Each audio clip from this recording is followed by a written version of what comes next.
Foram andando quando passaram de frente à igreja, a igreja lotada de gente. Ia ter festa na igreja, lotada. Aí, entrar, aí um disse assim, Nico disse, vamos entrar, Neco, homem, a festa da igreja tá cheia.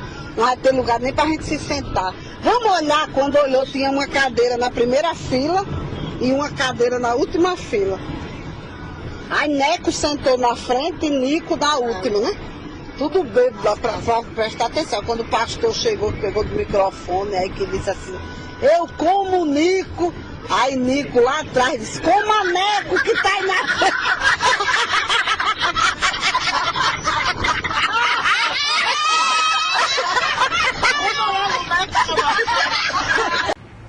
Augusto, Oi. aonde você quer ir? Na putaria. Você quer ir na putaria? Uhum. O que você quer fazer lá na putaria? Comprar fruta e uva, banana e melancia.